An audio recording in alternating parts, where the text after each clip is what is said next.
तो दोस्तों सर शायद यही हरिहर गंगा आरती संगम के पास आए हैं, हम लोग वहाँ पहुँच चुके हैं। अनिल भाई ये देखिए कि मध्य मध्य कदमों से उधर चल रहे हैं, देखते हैं। और दोस्तों यहाँ काफ़ी मात्रा में देखिए, ये देखिए लोगों को रहने के लिए 3 पट्टी से सब बने हैं।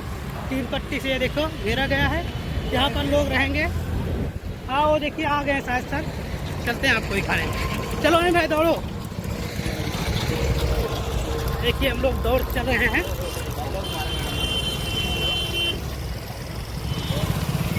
आज वहीं आए हैं क्या सर?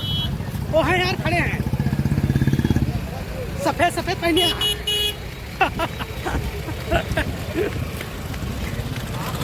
क्या देखा? तो देखिए भीड़ लगा। हाँ। तो दोस्तों आ चुके हैं अंकित सर, ये देखिए यहाँ पर लोग पहुँच चुके हैं। आप लोग निकल कर आ गए, इस समय निकाल। ये देखिए अंकित सर आ गए हैं, ऑनलाइन यहाँ कुछ बोल रहे हैं। ये प्रमाण देख करके हम बहुत खुश हैं। आप सभी का फिर से धन्यवाद। तो फिर हमने एक और आइडिया निकाला दिमाग में कि इस बात को किस तरह से शुरू किया जाए। मतलब मेरा कहने का ये था कि आप और हम कमेंट के माध्यम से तो बातचीत कर ही सकते थे, लेकिन कितने शहरों में भ्रमण किया जाए। तो हमने शुरुआत प्रयागराज से की, ये मानते हुए कि मिर्जापुर, नैनी, प्रयागराज ये भारत के मध्य में से निकलते वाली जगह हैं। हमने कहा यहीं से शुरू होकर के विभिन्न क्षेत्रों में जाया जाएगा। तो आज ही के क्रम में इवनिंग में पहुंचकर हम बनारस पहुंचेंगे, अगले महीने अयोध्या पहुंचेंगे। हाँ, वो ये अयोध्या वाले पुराने बच्चे हैं तो हम देखते ही इन्हें याद कर लिए हैं, ठीक है। तो ऐसे करते हुए हम हर जगह छोटे छोटे स्थानों पर और भी छोटी भीड़ को, मतलब आप लोग तो फिर भी बड़ी संख्या में है, संभवतः सबकी आवाज ना पहुंच पाए, लेकिन छोटी संख्या में पहुंचकर आपके सवालों के 1 to 1 जवाब देने में आया हूं। जीके का कोई सवाल पूछिएगा मत, उसके लिए क्लासेस पर्याप्त है।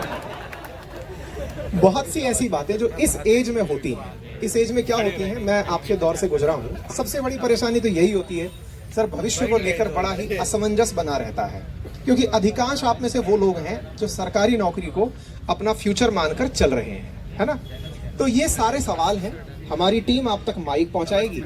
आप में से अगर कोई एक सवाल किसी ने पूछ लिया तो बाकी बच्चा उसी सवाल को दोबारा ना पूछे, कोई वो दूसरा नया सवाल पूछे। इसी बीच में हमने अपनी टीम में से कुछ वॉलंटियर्स यहाँ पर भी बनाए थे, जो आपके सामने यहाँ खड़े हुए दिखाई दे रहे हैं। इन्हें भी हमने कुछ जिम्मेदारियां दी हैं। जिम्मेदारियां ये कि ये बीच बीच में प्रयागराज के बारे में कुछ खास बातें बताएंगे। कुछ खास बातों से मेरा क्या मतलब है, जैसे मैं अलवर से बिलोंग करता हूँ, तो अलवर के बारे में आपने कितनी ही बार सुन लिया होगा कि वहाँ का मिल्क केक बड़ा फेमस है। तो जब भी हम कोई छोटा मोटा आयोजन अलवर में रखते हैं तो आए हुए अपने गेस्ट को कोशिश करते हैं कि भाई उन्हें हम मिल्क केक से स्वागत कर सकें। इसी तरह से आपके शहर की विशेषता इन लोगों के माध्यम से, या आप में से भी कोई व्यक्ति ऐसा रहे कि सर मेरे माध्यम से मेरे शहर की विशेषता बाहर तक जाए, तो आप बताइएगा जरूर। सवाल पूछेगा उसको वेरी गुड, बहुत सही। तो ये वो वाली बात हो गई कि अमरूद सब जगह का है, लेकिन ये खास फेमस क्यों है? क्योंकि जीआई टैग मिला होगा, है ना। अब बचाइएगा आप सवाल को, क्योंकि मास्टर से सवाल चल रहा है। इसीलिए हम कह रहे हैं कुछ यूनिकनेस हो तो प्लीज बताइएगा, सो दैट हम उसे अपने वीडियो में कवर कर सकें और आपकी बातों को आगे रख सकें। शुरू करें? सब तैयार हैं? इस मॉडल में तैयार हैं? इस पूरे संवाद का समय 1 घंटे रहेगा। आप सबसे गुजारिश है कि समय की सीमा को समझते हुए, ज्यादा समय आपका भी कीमती है और हमें भी बनारस पहुंचना है, तो आपसे गुजारिश है कि समय को सीमित रखते हुए सवालों को पूछें और अपनी वार्ता शुरू करते हैं। चूंकि मॉडल ही 2 वे है, 1 वे तो हम खुद ही खूब मास्टर हैं, बोलते ही आ रहे हैं इतने समय से, तो आपकी बात सुननी है। कहां से शुरू किया जाए सर? लड़कियों से शुरू किया? अरे क्या बात। हम अपने शब्दों से ये कार्यक्रम को आगे बढ़ाएंगे। हाँ। आप आ गए हो तो कुछ चांदनी सी बातें हो, आप आ गए हो तो कुछ चांदनी सी बातें हो, जमीन पे चांद कहाँ रोज रोज उतरता है। क्या हमें इस तरह की बातें सुनकर के बड़ा हेजिटेशन होने लगता है यार। मतलब चांद ऐसा गोल मटोल कब से होने लगा है। चलिए बहुत अच्छा लगा, थैंक यू सो मच। हमसे तारीफ सहन नहीं होती। जिसको भी बोलना होगा वो अपना हाथ ऊपर करेगा, हम पास में आएंगे, माइक देंगे, आप अपनी बात रखिए। परफेक्ट है। तो गर्ल्स में से सबसे पहले अगर कोई हैंड रेज करना चाहे तो प्लीज करें, फिर आगे बढ़े। हाँ, वो बच्ची पीछे से हाथ खड़ा करें। बताइए। सर नमस्ते। हाँ सर मेरा नाम शालिनी मौर्य है जी। सर बस एक ही क्वेश्चन है कि हमारे इस खास करके यूपी स्टेट में जो गवर्नमेंट जॉब का जो ट्रेंड चल रहा है, इस बीच में हम लोग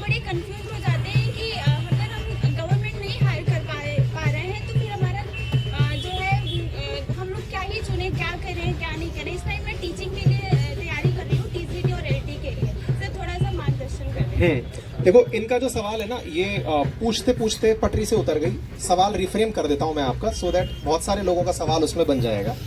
सवाल ये है कि आजकल मैंने यूपी गवर्नमेंट को देखा है, वैकेंसी जैसे कल ही यूपी पीसीएस मेंस का रिजल्ट आ गया है ना। बहुत सारे एग्जाम्स हो रहे हैं, टाइमली हो रहे हैं, और बच्चे के साथ बड़ी मुसीबत ये है, वो एक एग्जाम लेके निकलता है, दूसरा एग्जाम बीच में ही आकर खड़ा हो जाता है कि हमें दे लो। फिर लालच ये आने लगता है कि यार पीसीएस तो हो ना पाएगा, चलो आरओ एआरओ दे लेते हैं। आरओ एआरओ पता निकले कि ना निकले, कांस्टेबल दे लेते हैं, टीचर दे लेते हैं। मुसीबत ये है कि हम निकलते एक रास्ते के लिए हैं, 4 रास्ते खुले दिखाई देते हैं। होता है ऐसा? आपका जो सवाल है ना, उसका जवाब भी इसी में है, और ये बहुत सारे बच्चों का सवाल है। और अभी जो अंबुज सर से हमारी मुलाकात जब हुई थी, इनसे भी हमने ये चर्चा की, कम से कम 35 मेंस दे चुके हैं विभिन्न राज्यों के। ठीक है, तो ये अपने आप में बड़ी बात है। और इनका अनुभव हमने एक ही लाइन में सुना, और वो अक्सर हम बच्चों से ये कहते हैं सर किसी एक पर फोकस किए होते तो शायद आज कहीं ना कहीं टॉप किए होते, है ना। तो देखो बेटा, सबसे सिंपल और आसान भाषा में लाइन ये है कि अपने देश में कंपटीशन इतना बढ़ चुका है कि अगर मैं ईमानदारी की बात बताऊं कि अगर मैं इस फूल को पकड़ाने के लिए तनख्वाह रख दूं 50,000 रुपया कि ये पकड़ाना है, तो यकीन मानिएगा कि कम से कम 1000 आदमी लाइन लगाकर खड़ा होगा कि सर हम परफेक्शनिस्ट बनकर फूल पकड़ाएंगे। मतलब समझिएगा, काम बड़ा नहीं है, हमारे यहाँ करने वाले बहुत हैं। जब करने वाले बहुत हैं, तनख्वाह की उपस्थिति की भाई 50,000 मिलेगा, तो वो काम तो बिल्कुल गौण हो जाता है। चाहे फिर वो ग्रुप डी का एग्जाम हो, क्लरिकल एग्जाम हो, करोड़ों की संख्या में लोग फार्म भर दिए क्योंकि जॉब इतने थे नहीं। इसलिए हमारी बहुत बड़ी मुसीबत हो जाती है कि उसको टैकल कैसे करें। तो भैया जो एग्जाम है ना, उसको एक बार में ढंग से टारगेट कर लो। बहुत सारी वेब सीरीज में ये दिखा दिया गया है कि प्लान बी होना चाहिए। कई जगह अपन देखते हैं ना, 1-2 आजकल काफी फेमस हुए एस्पिरेंट्स वगैरह सब आई, उनमें कहा प्लान बी जरूर होना चाहिए। हम उसका समर्थन तो करते हैं, लेकिन उसको थोड़ा डिफाइन करके, ताकि बच्चे कंफ्यूजन से बाहर निकलें। और वो क्या है, बी शब्द है ना, बी अल्फाबेट बी, वो हमेशा ए के बाद आता है। बच्चे क्या करते हैं, ए और बी को साथ साथ लेकर चल रहे हो। फिर से समझिएगा, आपका ए प्लान, अगर मेरा यूपी पीसीएस निकालना ए प्लान है, तो इसी को एग्जीक्यूट होने दीजिए। फिर सर बी प्लान का मतलब क्या हुआ? जब हम ये तय पा लेंगे कि अब हमसे ए नहीं हो पाएगा, तब बी के बारे में विचार करेंगे। हमारे केस में क्या होता है, ए भी खुल गया, बी भी खुल गया, सी भी खुल गया, चारों ऑप्शन इस तरह खुल गए जैसे ऑब्जेक्टिव टाइप का क्वेश्चन आंसर हमसे सॉल्व करवा रहे हो, और हम कहीं के नहीं रह जाते। ठीक है, तो फिर से अपने लिए चाहे छोटा एग्जाम ही क्यों ना हो, टारगेट कर लीजिए कि मुझे टीचर बनना है, कांस्टेबल बनना है, जो भी एग्जाम निकालना है। कोई एग्जाम छोटा नहीं है। हमारे राजस्थान में ऐसे एन नंबर ऑफ एग्जाम्पल हैं जो वन रक्षक से, जो गार्ड की जॉब होती है ना, वहां से आईएएस तक का सपना पूरा किया है। पटवारी से निकलकर राजस्व की सबसे छोटी सीढ़ी से लेकर के आईएएस कलेक्टर तक का रास्ता पूरा किए हैं। एन नंबर ऑफ एग्जाम्पल्स हैं।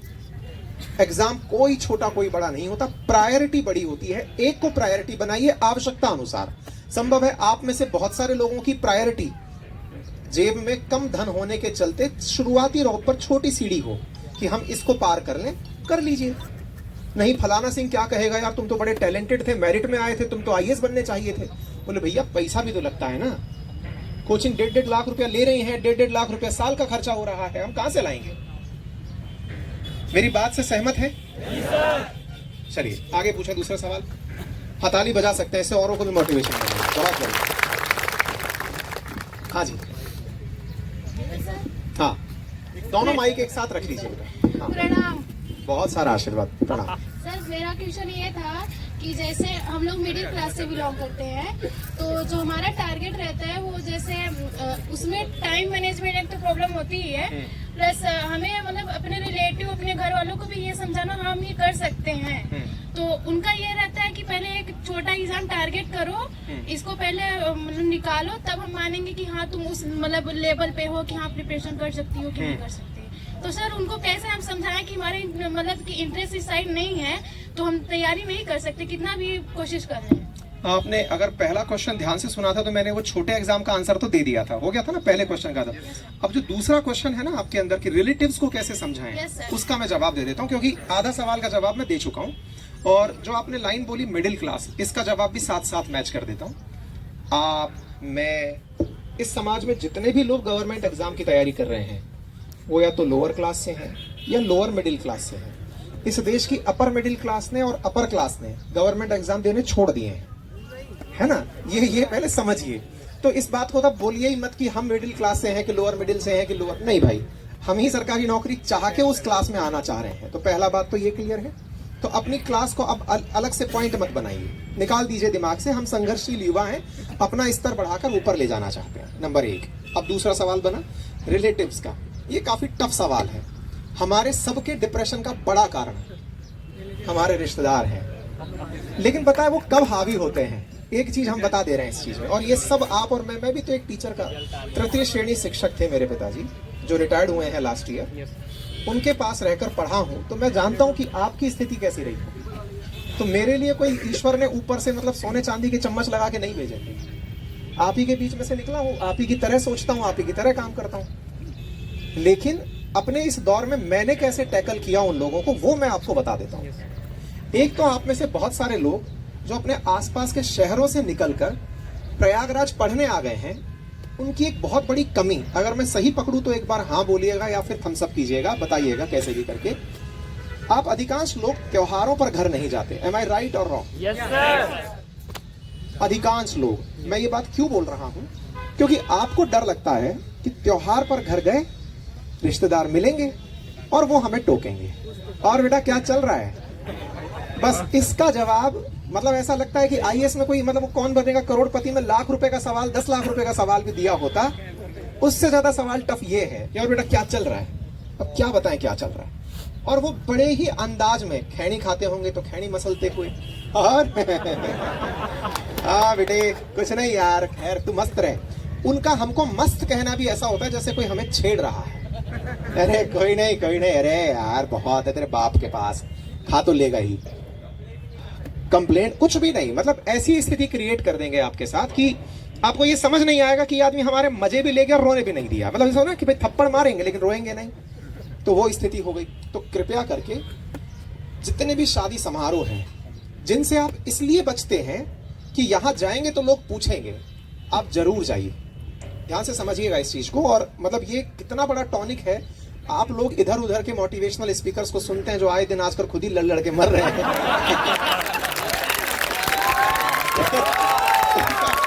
उनका मोटिवेशन किस लेवल का है? एक मोटिवेशनल स्पीकर बोल रहा है हम खुद डिप्रेशन में, हमने कहा गुरु वाह बहुत सही जा रहे हो। एक मोटिवेशनल स्पीकर बोल रहा है कि हम लुगाई पीट दिए, हमने कहा बहुत सही जा रहे हैं।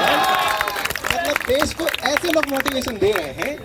अच्छा, और ये सब लोग वो हैं जो ना आज तक कोई परीक्षा निकाले हैं, ऐसे ऐसे मेडल पा गए हैं जिनको आप मतलब किसी करंट अफेयर के एग्जाम में नहीं पाएंगे आप, कि इनको ये अवार्ड मिला था। 10 प्रकार के वर्ल्ड रिकॉर्ड मिले हुए हैं। ठीक है भाई, अब करोड़ों लोग सुनते हैं, इनको फैन फॉलोइंग है यूट्यूब पर, शायद इनका भी अलग मोटिवेशन चार्म है। पर पता है आपको कि आप लोगों को इनका मोटिवेशन चार्म है क्यों? क्योंकि आपको लगता है कि घर पर तो हम नहीं गए, लेकिन उसकी एवज में हमें रिचार्ज करने वाला जो आदमी है ना, वो यही है बस। हाँ, कोई सा भी भाई हो, हम किसी का नाम नहीं लेंगे, सबकी एक जैसी विचारधारा है। हम पहले आ रहे हैं, रुकिए हम इस लाइन को खत्म कर दें, उसके बाद आपका सवाल है। तो ऐसी स्थिति में जो असली रिचार्ज है ना मोटिवेशन का, पहली बात तो ये जान लीजिएगा कि हम जिस परिस्थिति से बिलोंग करते हैं ना, हमें सही मायने में मोटिवेशन की जरूरत नहीं है भाई। एक बार ढंग से अपने पिताजी माताजी के साथ बैठ जाइए और बस केवल उनसे ये पूछ लीजिए कि पापा और कैसा चल रहा है। उनके चेहरे पर जो भाव है ना, वो आपको ना तो टीज करेंगे ना अप्रिशिएट करेंगे, वो कहेंगे बेटा सब सही चल रहा है। मुश्किल से 15 मिनट बैठ लिए ना, या तो आप रो देंगे या पापा छोड़ के उस जगह को चले जाएंगे। वो बोलेंगे नहीं, वो भाव शून्य रहेंगे आपके सामने। कभी पिताजी के साथ बैठिए, एक उम्र जब पिताजी के पैरों में चल रही चप्पल आपके पैरों में आने लग जाए, तो कहावत है बड़ों की कि उनके साथ बैठना शुरू कीजिए, चाहे 5 मिनट ही सही। और ये मत समझिए कि हमारे पिताजी जो हैं मतलब किसी श्रेणी के कर्मचारी हैं, चतुर्थ श्रेणी हैं, बेरोजगार हैं, ठेला चालक हैं, रिक्शा चालक है। जी नहीं जी, जिसने हमें जन्म दे दिया ना, वो हमसे हमेशा बड़ा रहेगा, फिर चाहे आप कलेक्टर बने, है ना। तो उनके साथ बस बैठिएगा, और बस 15 मिनट के लिए ही सही समय निकाल कर। कभी भी आप देखिएगा, आप माताजी से बात कर लेते हैं, अपने बहन से, अपने भाई से बात कर लेते हैं, पिताजी से फोन पे नहीं बतियाते हैं आप लोग। yes, उनसे बचते हैं, हिम्मत नहीं होती है ना। सही मायने में पता है, वो असली बैकबोन है परिवार की। मैं मतलब रियल में ये जानता हूं कि अगर सही में मोटिवेशन चाहिए ना, तो 15 मिनट पिताजी के साथ जाके बैठिए, वो आपको ऐसी बातें करेंगे, बेटा कोई चिंता की बात नहीं है, तू डिप्रेस मत होना, हो जाए सिलेक्शन बहुत बढ़िया, नहीं हो कोई बात नहीं, अपन कर लेंगे यार। उनका मोटिवेशन आपको बहुत सारी बातों की व्याख्या दे जाएगा। पिताजी के चेहरे पर आई वो बेबसी, जिसमें आप कुछ मांग कर रहे हो और वो दिलाने के और ना दिलाने के बहाने खोज रहे हो, उससे बड़ा मोटिवेशन क्या चाहिए यार। पिताजी हमें आईएएस की तैयारी करनी है।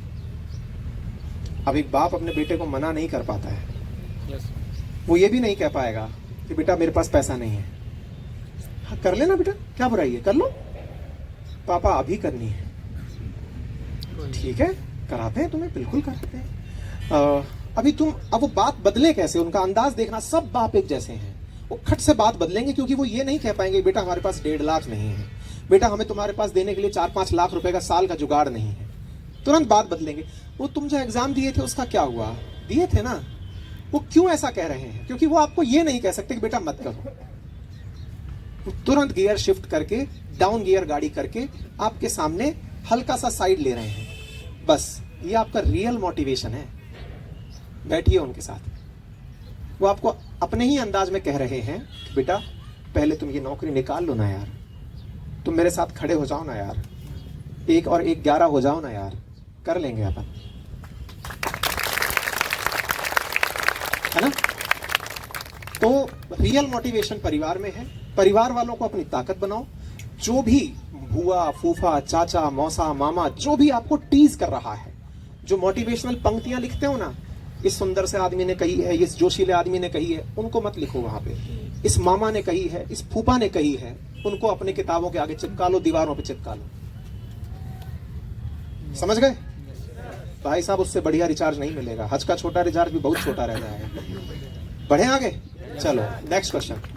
हाँ जी, अगर आप माइक साथ में रखेंगे तो हम आपको, बेटा इनको, अच्छा आप बोल रहे हैं क्या, ठीक है आप बोलिए, फिर आगे आ जाइए। नमस्ते सर। नमस्कार जी। सर मेरा सवाल है कि एग्जाम में करंट अफेयर का वेटेज बहुत बढ़ रहा है, और सर आपका जो बैच है करंट अफेयर का, वो सर आपने फ्री करने के लिए कहा था सर, वो उसका आज ही फ्री कर देते हैं। चलो भाई, ये लाइव घोषणा, प्रयागराज की भूमि से लाइव घोषणा, आज के बाद हम करंट अफेयर का कोई भी बैच पेड नहीं करेंगे, और जो है वो सबके लिए मुफ्त कर देंगे, होगा।